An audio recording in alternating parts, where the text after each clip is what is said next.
Gracias por... Estaba con el audio apagado, disculpe.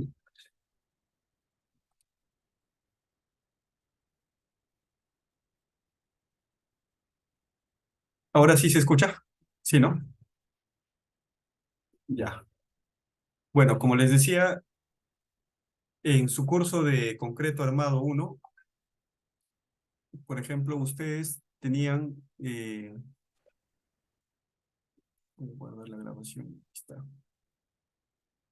En su curso de concreto armado uno, ustedes tenían una disposición, digamos, de concreto en compresión, determinado, digamos, por la dimensión, digamos, aquí A.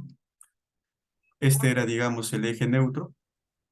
Y tenían aquí, digamos, que la profundidad o la distancia que existía del eje neutro a la fibra extrema en compresión, digamos, era C, ¿sí? Y la distancia que nosotros tomábamos en cuenta desde el eje del acero de refuerzo y, digamos, la parte central, digamos, de A, nosotros definíamos como peralte, ¿no? Peralte efectivo.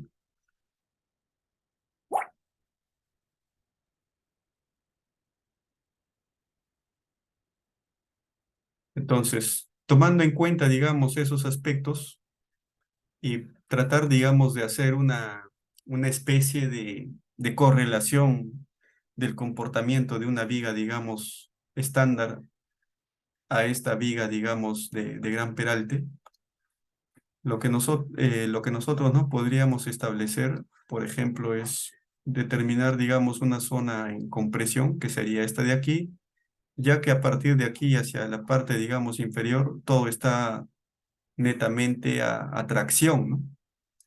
Entonces, tendríamos, ¿no? Una especie, digamos, de un peralte localizada, digamos, en esta zona. Y lo que la norma trata, digamos, el E060, trata de hacer, digamos, una especie de artificio, ¿no? Para tratar, digamos, de entender o tratar, digamos, de alguna manera aplicar esa ecuación para determinar el acero de refuerzo utilizando, digamos, las consideraciones de flexión, ¿no? De concreto armado.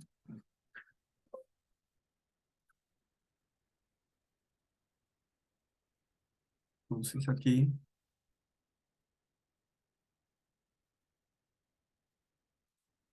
la norma nos obliga, o mejor dicho, nos da el lineamiento de que podemos determinar primero, digamos, el brazo del par interno, ¿no? De Z, o sea, una especie de peralte, ¿no?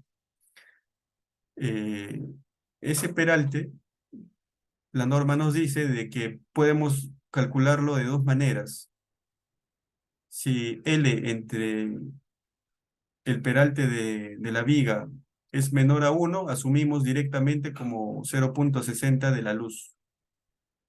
Y si por el contrario, L, digamos, L entre el peralte está, digamos, entre 1 y 2, debemos de asumir, digamos, esta ecuación para determinar el parámetro Z, ¿no? El parámetro Z es, digamos, un brazo de par interno, ¿no? Es como una especie de peralte, es como una especie de peralte efectivo, ¿no? Que nosotros empleamos en diseño de vigas, ¿no? Digamos, de manera tradicional.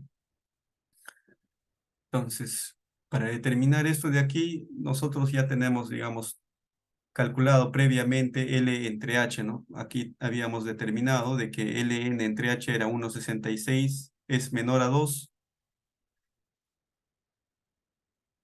es menor a 2 y al mismo tiempo es mayor que 1, ¿no? Entonces estamos en este caso. Entonces allí deberíamos de ese parámetro Z, que es, digamos, una especie de par, ¿no? Nos dice brazo de par interno, o para nosotros sería como una especie de peralte efectivo, tiene que ser determinado de esta manera, ¿no? 0,2 por L. L ya sabemos que vale 4 metros y 2H por 1,85, ¿no? Entonces, haciendo esos cálculos, digamos que ya lo tengo aquí de manera automatizada. Z igual a 0,2 por L más 2H, que ya lo tengo, digamos, automatizado y el mismo les voy a compartir a ustedes. Z vale 1,38. Tenemos que el peralte de la viga es 1,80 m, ¿no? Y nosotros aquí acabamos de determinar de que ese peralte efectivo o ese par interno va a ser 1,38 m, ¿no? Entonces, para hacer, digamos, alguna especie de correspondencia, vamos a asumir, ¿no? De que, que esta porción se va, digamos, a comportar como una viga estándar y ese Z va a estar ubicado, digamos, aquí, ¿no? Y eso de allí nos va a permitir calcular, digamos, el acero de refuerzo por flexión.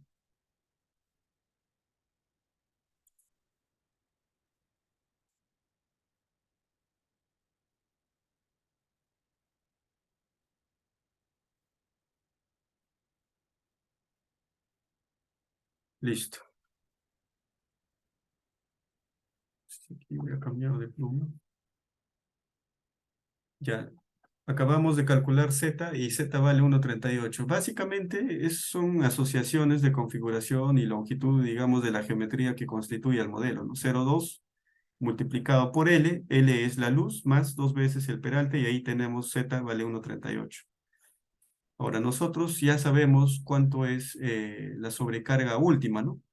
O la carga última, ¿no? La carga distribuida última. Para determinar el momento último, básicamente similar al diagrama que yo he, digamos, realizado aquí,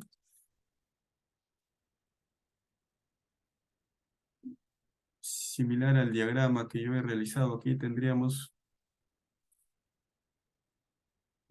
que ese momento sería la sobrecarga última multiplicado por Ln, que es, digamos, la luz entre eje de apoyos al cuadrado entre 8. Lo mismo que está acá, ¿no? Entonces allí vamos a tener, digamos, un momento último. Ahora, si nosotros ya tenemos el par, ¿no? Voy a dibujar aquí nuevamente, digamos, el peralte de nuestra viga. Todo esto de aquí es H. Esto de aquí para nosotros es Z.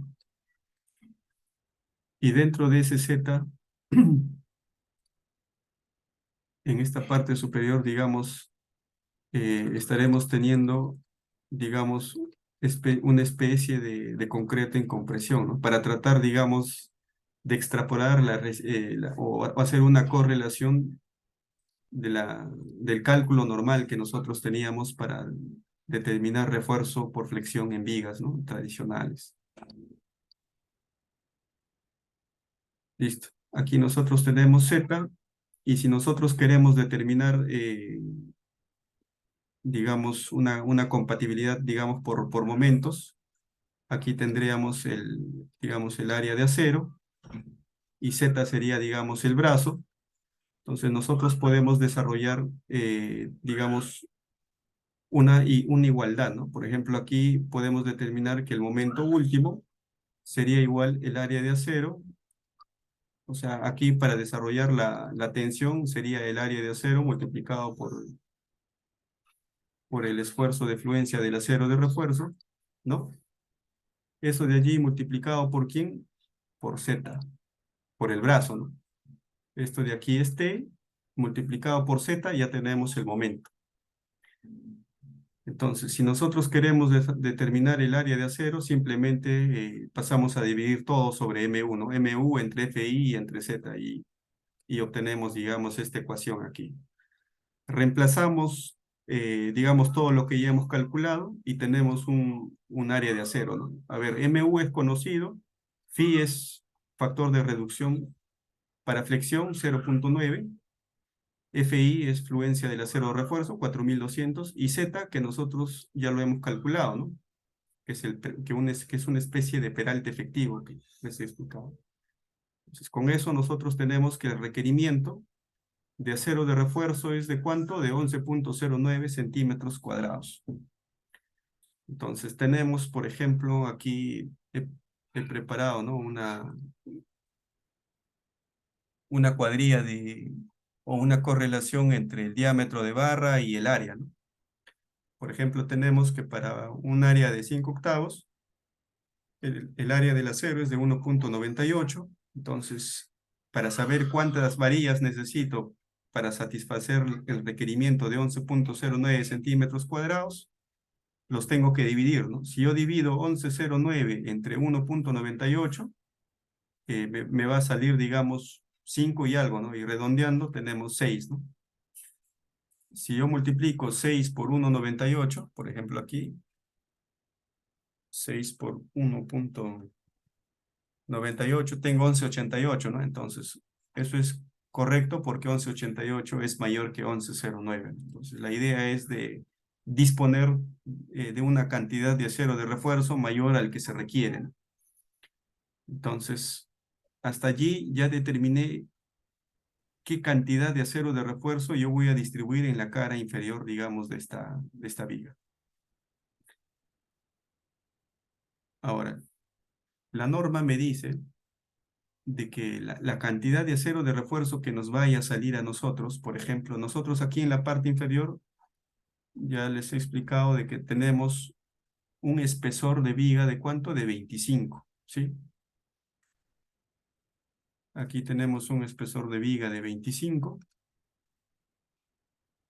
y en ese espesor nosotros sabemos de que no es posible colocar, por ejemplo, 6 varillas de 5 octavos, ¿no? Aquí creo que se me pasó, le puse 3/4, pero debería de ser 6 varillas de 5 octavos. Aquí, 6 varillas de 5 octavos. Es lo que nos está saliendo, ¿no?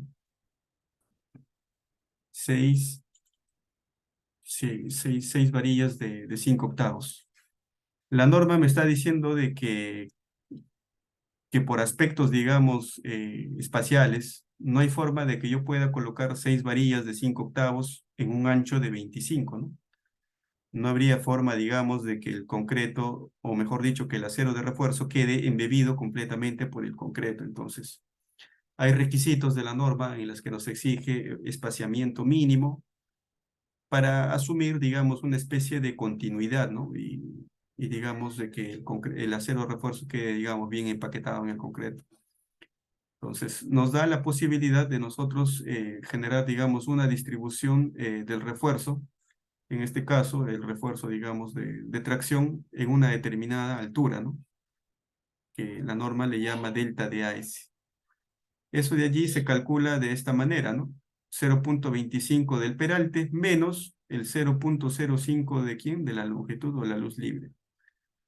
Si ustedes hacen, digamos, este cálculo, que aquí yo ya lo tengo, digamos, automatizado, 0,25 de H es el peralte, 1,80 m, menos 0,05 de L, para nosotros L es la luz a ejes de apoyos, que es 3,30 m. Si nosotros hacemos ese cálculo, vamos a tener que, digamos, la norma nos está diciendo que podemos disponer o distribuir el acero de refuerzo que hemos calculado en una altura de hasta 0,29, ¿no?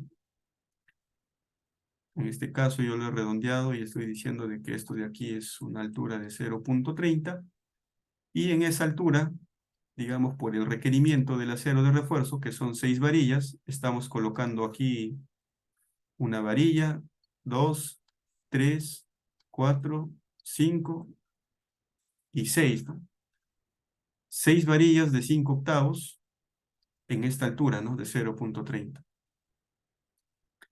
Hasta allí nosotros ya habríamos colocado, por ejemplo, aquí tengo una imagen, tal vez un ejemplo, digamos, que nos permita entender cómo estaría quedando la distribución del acero de refuerzo. En esta zona es en la que nos está permitiendo a nosotros desarrollar, ¿no? En una altura de 0,25H menos 0,05L, ¿no? Que básicamente es esto de aquí, esta pequeña altura, que para los efectos de nuestro cálculo se llama delta de AS, ¿no? Y a nosotros nos ha salido 30 centímetros. Y en esos 30 centímetros nosotros tenemos que distribuir el acero de refuerzo, ¿no? ¿Cuánto? 6 phi de 5 octavos. Obviamente tenemos que asegurar digamos, el gancho, ¿no? Que básicamente son si mal no me equivoco, son 12 veces el diámetro de la varilla, ¿no? El doblez, para asegurar, digamos, el anclaje. Muy bien, hasta ahí ya hemos diseñado el acero de refuerzo, digamos, de la parte inferior. Lo que nos toca ahora es hacer, digamos, una verificación de, digamos, de algún tipo de falla, digamos, frágil, ¿no? Que por ejemplo puede darse el caso del aplastamiento. Entonces, para evitar la especie o una falla, digamos, del tipo aplastamiento, nosotros tenemos que configurar o determinar, digamos, los esfuerzos de compresión que se estarían, digamos, generando más o menos en esta zona, ¿no? En la zona, digamos, de reacción, por aquí, tanto en el lado izquierdo como el lado derecho. Obviamente, para nuestro caso, como tenemos una carga uniformemente distribuida, no tenemos una carga uniformemente distribuida, vamos a tener obviamente la misma reacción tanto en el lado izquierdo como en el lado derecho. ¿Ya?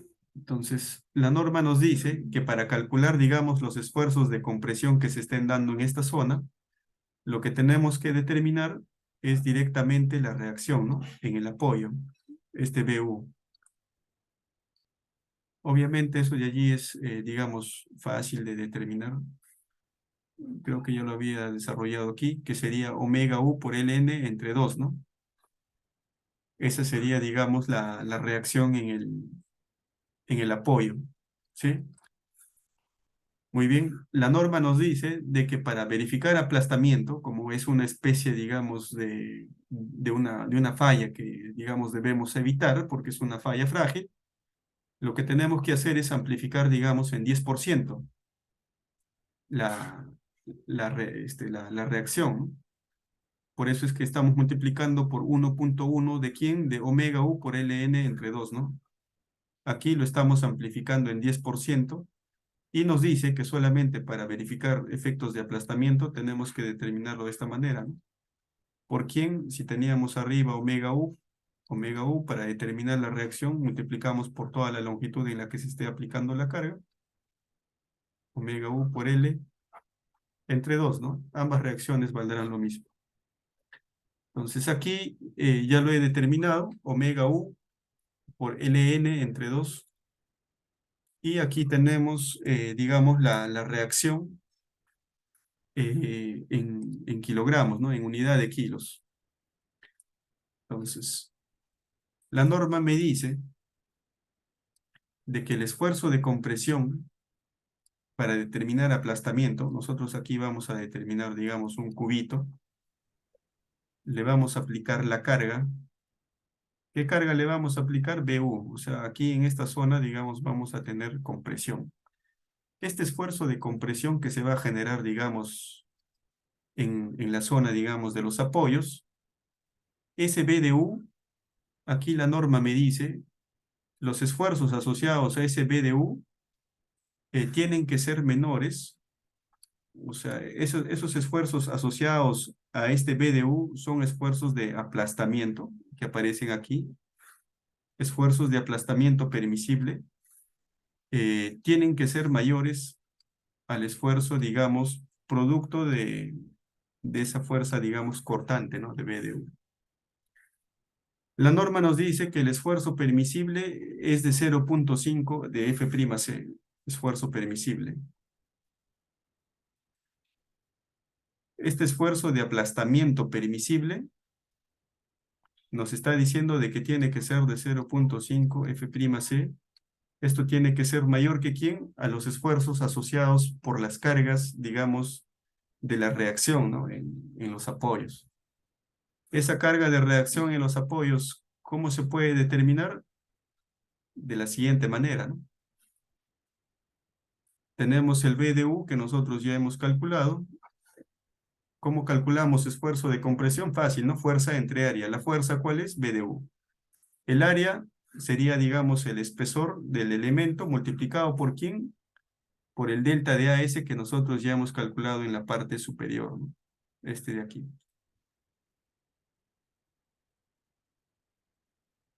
Entonces ahí solamente tenemos que multiplicar el espesor multiplicado por delta de AS. Todo esto de aquí nosotros ya lo hemos calculado. A ver, para 2 puntos del examen final. A ver, ¿alguien me puede decir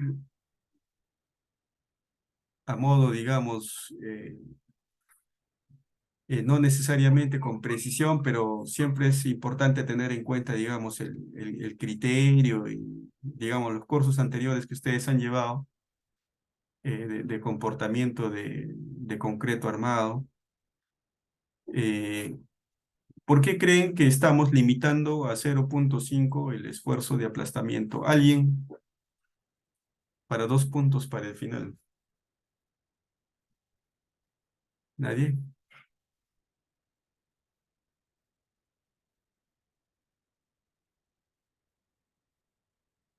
Ya, básicamente ese 0,5 de F'C está asociado, digamos, a una serie de ensayos de compresión. Creo que sí recuerdo haberles hablado de esto al respecto a, creo que el primer día de clases.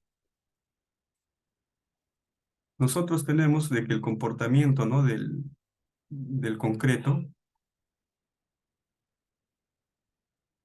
hasta 0,5 de F'C,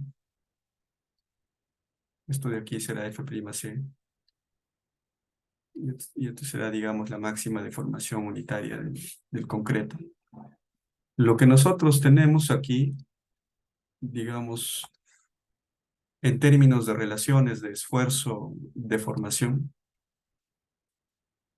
para, digamos, para el concreto, es de que nosotros podemos garantizar eh, con cierta precisión de que el concreto se comporta más o menos elástico o tiene un comportamiento elástico lineal para esfuerzos de compresión, por ejemplo, de hasta 0,5 F'C.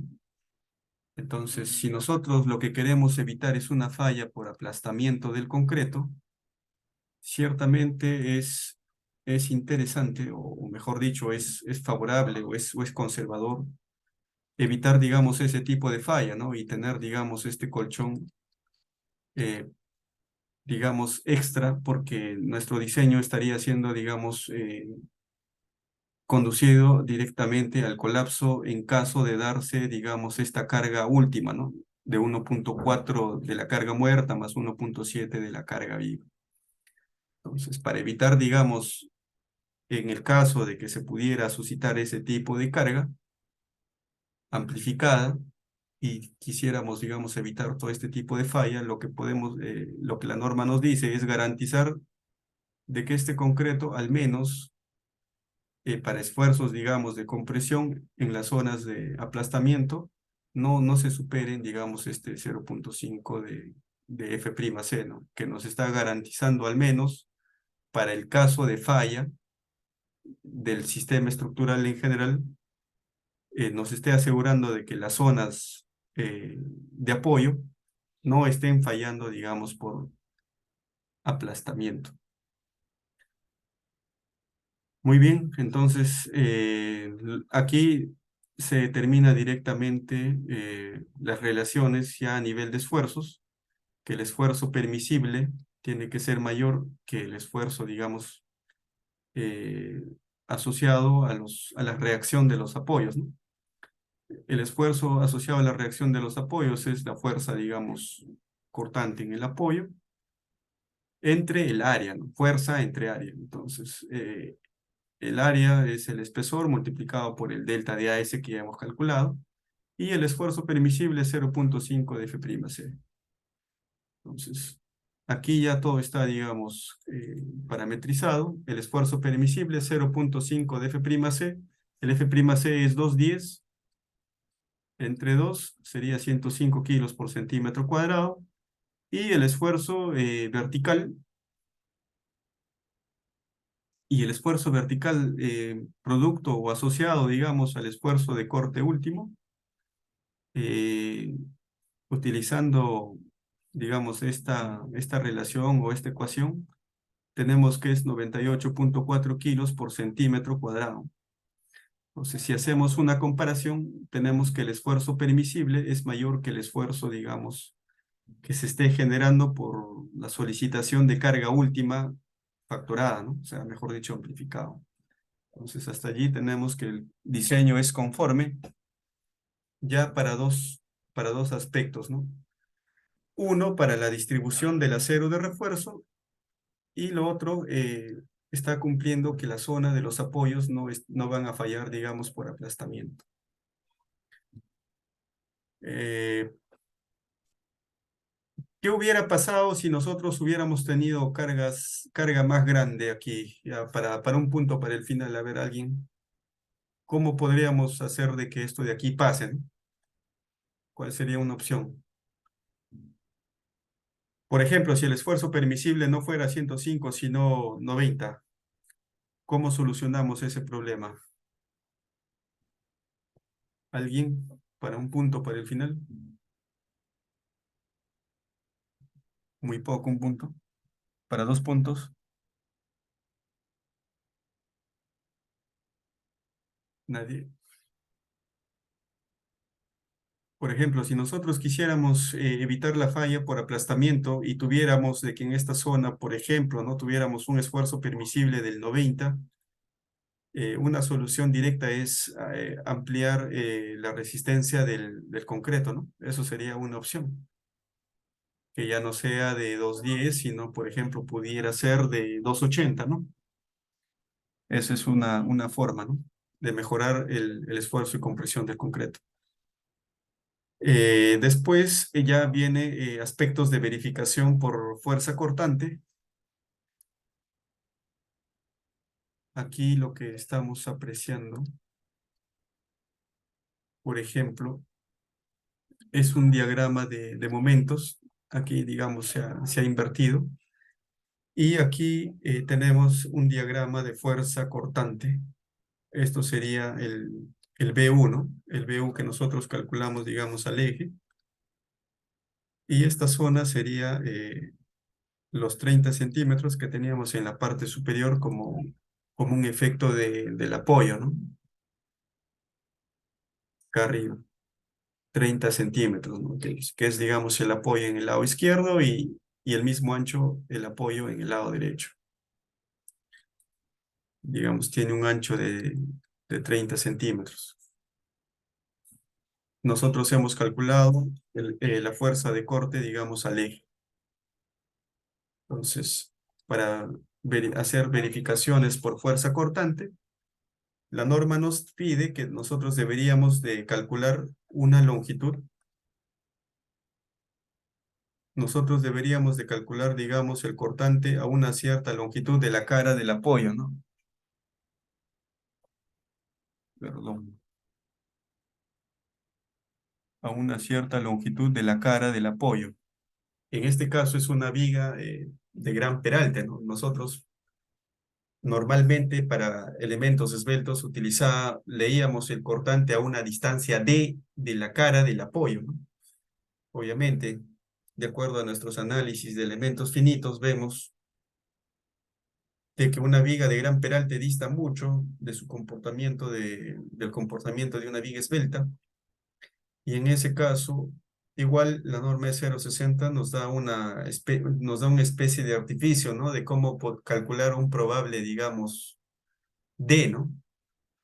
Un peralte efectivo, ¿no? O nos dice, mejor dicho, a qué distancia de la cara del apoyo nosotros deberíamos de leer el cortante, ¿no? Y aquí la norma nos dice que deberíamos de hacerlo a 0,15 digamos, de la luz. Entonces, 0,15 multiplicado por 3 metros, que era la luz libre, nos da 0,45 metros, ¿no? Que es esta dimensión, ¿no? 0,45. ¿Sí? Entonces, del diagrama de momentos y del diagrama de fuerza cortante que nosotros ya hemos determinado, del diagrama de fuerza cortante, obviamente vamos a tener la reacción en este punto. La norma nos dice que deberíamos de leer aquí.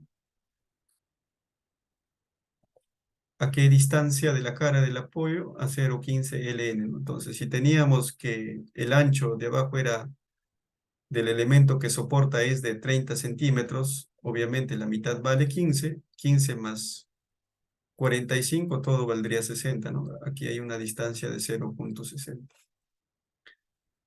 Muy bien, nosotros ya teníamos, nosotros ya habíamos calculado el BU, entonces ya hemos determinado el D1, que para nosotros vale 0,60. Esto de aquí sería D1 para nosotros, hasta aquí. Eso sería para nosotros D1. La norma nos dice que deberíamos de determinar el momento, digamos, en esta zona. Y para obtener, digamos, el momento en este punto, podemos hacerlo de la siguiente manera, ¿no? Manualmente. Ahora, si ustedes quieren hacer en SAP un elemento frame, también igual pueden lecturar de manera directa, ¿no? Esta memoria es para cargas, digamos, uniformemente distribuidas. Entonces, el momento en este punto es determinado de la siguiente manera, ¿no? El BU por D1 menos, acá arriba tenemos, obviamente, trabajando la sobrecarga, digamos, última, ¿no? O sea, mejor dicho, la amplificada. D1 por B1 menos el omega U por D1 al cuadrado entre 2, ¿no? Y ahí tenemos el momento en este punto, ¿no? Aquí tenemos un MU sub 1, le voy a poner, aquí sería el M sub 1. Después también podemos leer aquí, para este punto, el B1, el cortante. Aquí, BUF, este de aquí. Este BUF es esto de aquí. Entonces, para leer de manera similar, ¿no? Sería BU menos omega U por D1. Y tenemos, digamos, ya la fuerza cortante a una distancia, digamos, de 60 centímetros del eje del apoyo, ¿no? Entonces, nosotros, habiendo calculado este MU sub 1 y este BUF, podemos reemplazar en la ecuación que está, digamos, resaltado en azul, ¿no? Esto de aquí, obviamente, como cualquier aporte de resistencia por cortante del concreto, nosotros, como bien les explicaba, no lo podemos demostrar ni hay forma, digamos, de calcularlo. Básicamente, este aporte de resistencia es con base en resultados de ensayos experimentales digamos, de concretos similares a los que les he mostrado en este paper, ¿no? Obviamente, en el mundo siempre, digamos, se hacen ensayos digamos, en piezas, digamos, normales, bajo condiciones controladas.